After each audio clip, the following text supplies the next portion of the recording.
नमस्कार, मी सविता. नाथ ब्रह्म किचनमध्ये तुमचं पुन्हा एकदा मनापासून स्वागत आहे. आज आपण बनवणार आहोत बाजरी आणि पालेभाज्यांचा संगम असलेले बाजरी हरियाली पौष्टिक पराठे. हे पराठे आरोग्यासाठी अत्यंत लाभदायक आहेत. असे म्हणतात की बाजरीची भाकरी खाई तो आजारापासून दूर राही, कारण बाजरीच्या भाकरीमध्ये भरपूर पोषक तत्वे असतात. त्यामुळे आपल्या आरोग्याला ती खूप फायदेशीर असते. त्याच्यामध्ये वजन कमी करणे असो, रक्तातील साखर नियंत्रणात ठेवण्याचं काम बाजरी करते, पचनसंस्था निरोगी ठेवते. अशी ही बाजरी खूप आरोग्यदायी आहे आणि फायदेशीर आहे. यामध्ये वापरलेल्या पालेभाज्यांचं महत्त्व वेगळं सांगण्याची काही गरज नाही. पालेभाज्यांमध्ये मोठ्या प्रमाणात जीवनसत्वे, खनिजे आणि फायबरने भरलेल्या अशा ह्या पालेभाज्या आपल्या शरीराला खूपच उपयोगी असतात. तर असे हे हेल्दी पराठे आपण आज करणार आहोत. त्यासाठी मी इथे हे 2 वाट्या बाजरीचं पीठ घेतलेलं आहे आणि अर्धी वाटी इथे भाजणीचं पीठ घेतलेलं आहे. मी हिरव्या पालेभाज्यांमध्ये मी या सर्व भाज्या स्वच्छ धुवून कट करून घेतलेल्या आहेत. त्याच्यामध्ये 1 वाटी मेथी घेतलेली आहे, 1 वाटी पालक घेतलेला आहे, 1 वाटी कांद्याची पात घेतलेली आहे, 1 छोटी वाटी पुदिना घेतलेला आहे आणि 1 छोटी वाटी कोथिंबीर घेतलेली आणि हा थोडासा मी पातीचा कांदा घेतलेला आहे. पराठे बनवण्यासाठी मी इथे एक वाटण करून घेणार आहे. इथे मी 7-8 हिरव्या मिरच्या घेतलेल्या आहेत, 10-12 पाकळ्या लसूण घेतलेली आहे, छोटासा तुकडा आल्याचा घेतलेला आहे, अर्धा चमचा धणे घेतलेले आहेत, अर्धा चमचा ओवा, अर्धा चमचा बडीशोप आणि अर्धा चमचा जिरं घेतलेले. ह्यांचं मी एक वाटण करून घेणार आहे आणि हे अर्धी वाटी बेसन घेतलेलं आहे. आज आपण पराठे ना वेगळ्या पद्धतीने करणार आहोत. त्यासाठी भाज्यांचं स्टफिंग करणार आहोत आणि त्या स्टफिंगला बाइंडिंग येण्यासाठी मी इथे हे अर्धा वाटी बेसन घेतलेले आहे. आज आपण वेगळ्या पद्धतीने पराठा करणार आहोत. नेहमीसारखं पिठामध्ये भाज्या मिक्स करून आपण पराठा तयार करतो ना, तसा नाही करणार आहोत. आज आपण बाजरीचं पीठ थोडंसं उकड काढून घेऊ साधारण, आणि ते मळून त्याच्यामध्ये भाज्यांचं स्टफिंग भरून मी आज पराठा करणार आहे. त्यासाठी मी इथे त्या वाटीने 2.5 वाटी पाणी मोजून गरम करायला ठेवलेलं आहे. पाण्यामध्ये मी थोडंसं मीठ टाकून घेते, थोडंसं तेल टाकून आता आपण आपलं पीठ छान भिजवून घेऊ. आपण घेतलेलं भाजणीचं पीठ याच्यामध्ये टाकून घेऊ आणि हे 2 वाटी बाजरीचं पीठ घेतलेलं आहे ते सुद्धा याच्यामध्ये टाकून छान मिक्स करून घेऊया. हे छान मिक्स करून घेऊया आपण. आता पीठ छान मिक्स झाले.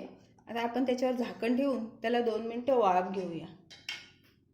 आता मी गॅस बंद केला आहे. हे 5 मिनिटं मी असंच थंड होऊन देते. आपल्या पिठाला 5 मिनिटं झाली ते मी आता परातीमध्ये काढून घेते. आपलं पीठ थोडं कोमट आहे. कोमट असतानाच हे पीठ मळून घ्यायचं आहे. थोडं आपलं पीठ छान मळून झाले. आता मी ते बाजूला ठेवून देते आणि आतल्या सारणाची तयारी करून घेते. आता आपण स्टफिंगसाठी घेतलेलं हे वाटण तयार करून घेऊया. स्टफिंग बनवण्यासाठी पॅनमध्ये मी 1 चमचा तेल टाकलेलं आहे आणि आपण आता हे वाटण वाटलेलं आहे ना, ते ह्या तेलावर परतून घेणार आहोत. हे थोडं परतलं की ह्याच्यामध्ये आपण घेतलेला हा पातीचा कांदा आहे तो टाकून घ्यायचा. याच्यामध्ये कांदा मऊ झालेला आहे. आता आपण त्याच्यामध्ये थोडंसं हिंग टाकूया, 1 चिमूटभर, आणि अर्धा चमचा हळद टाकूया. अर्धा चमचा मी इथे मीठ टाकले.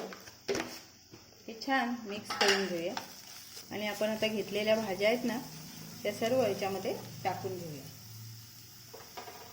ही 1 वाटी कांद्याची पात घेतलेली आपण ती ह्याच्यामध्ये टाकून घेऊया. पालक, मेथी,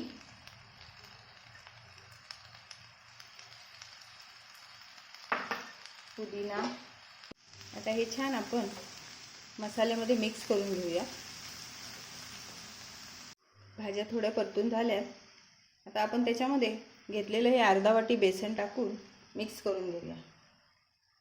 हे छान मिक्स करून घ्यायचं आहे आपल्याला. आता हे छान मिक्स झालं आहे बेसन आपण घातलेलं भाज्यांमध्ये.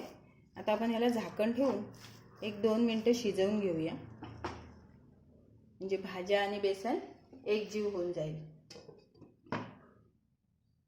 आपलं भाज्या आणि बेसन छान एकजीव झालेलं आहे. आता आपण त्याच्यामध्ये एक कोथिंबीर टाकूया. कोथिंबीर टाकून मी सर्व एकजीव करून घेतलेलं आहे.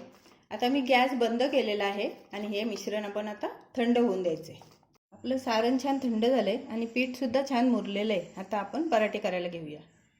मी इथे एक पिठाचा गोळा घेतलेला आहे, तो छान मळून घेतलेला आहे. आता त्याला थोडासा पिठामध्ये घोळवून घेते आणि त्याची अशी छान वाटी तयार करून घेते, म्हणजे आपल्याला त्याच्यामध्ये सारण भरता येईल.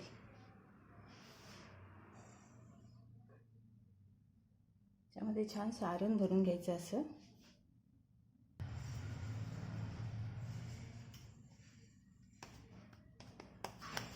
छान आपला गोळा तयार झालेला आहे. तर एकदम हलक्या हाताने आपल्याला त्याला लाटून घ्यायचं आहे. थोडंसं बाजरीचं पीठ लावून घेते मी त्याला, म्हणजे चिकटायला नको पोळपाटाला. तर हलक्या हाताने आपण त्याला लाटून घ्यायचं आहे. तर छान आपला पराठा लाटून झालेला आहे. आता आपण तो शेकवून घेऊया. आपण इथे तवा गरम करायला ठेवलेला आहे. त्याच्यावरती थोडंसं आपण तूप स्प्रेड केलेलं आहे आणि आता आपण हा पराठा याच्यावरती टाकून घेऊया. वरचं जे एक्स्ट्राचं पीठ असेल ना निघणारं, ते आपण इथे काढून टाकूया. एक बाजू छान शेकून झाली आपली. आता आपण ह्याला उलटा करून घेऊया. या बाजूनी सुद्धा त्याला छान शेकून घ्यायचं आहे आपल्याला. दोन्ही बाजूनीही छान खरपूस आपण पराठा असा भाजून घ्यायचा आहे. सुंदर एकदम असा रंग आलेला आहे त्याचा आणि खूप छान वास सुद्धा सुटलेला आहे. असा छान खमंग भाजून घ्यायचा आहे. तयार आहेत आपले बाजरीच्या पिठात पालेभाज्या घालून केलेले ग्लुटन फ्री असे हे पराठे. ह्याच्यामध्ये आपण कुठलंही गव्हाचं पीठ किंवा मैदा अजिबात वापरलेला नाही. तरीसुद्धा एकदम सुंदर असे सॉफ्ट असे हे पराठे तयार होतात. तुम्ही पाहू शकता बघा, एकदम सॉफ्ट असे हे पराठे तयार होतात. ह्याच्यामध्ये वापरलेली बाजरी ही आपल्या शरीराला फायबर, लोह, कॅल्शियम देऊन शरीराला ऊर्जा देण्याचे काम करत असते. तसेच ह्याच्यामधल्या पालेभाज्या आपल्याला जीवनसत्वे, खनिजे, अँटीऑक्सिडंट देतात. हे पराठे पचनास हलके आणि हृदयासाठी फायदेशीर असतात. मधुमेहांसाठी उपयुक्त असतात आणि वजन कमी करणाऱ्यांसाठी तर हा बेस्ट पर्याय आहे. नेहमी आपण बाजरीचं थालीपीठ करून खातो, तेव्हा हा वेगळा पर्याय म्हणून तुम्ही एकदा नक्की ट्राय करू शकता. अशी ही रेसिपी तुम्हाला कशी वाटली ते जरूर सांगा. मी तुम्हाला एक पराठा बघा हे करून दाखवते. बघा, आतपर्यंत भाज्याने पूर्ण भरलेला आहे पराठा. किती छान एकदम बघा, पाहू शकता तुम्ही. आणि एकदम मऊ सुद्धा झालेला आहे, एकदम छान, एकदम असा बघा किती मऊ झालेला आहे. तर असा हा पराठा तुम्हाला कसा वाटला ते जरूर सांगा आणि माझ्या व्हिडिओला लाईक, शेअर आणि सबस्क्राईब करा. धन्यवाद.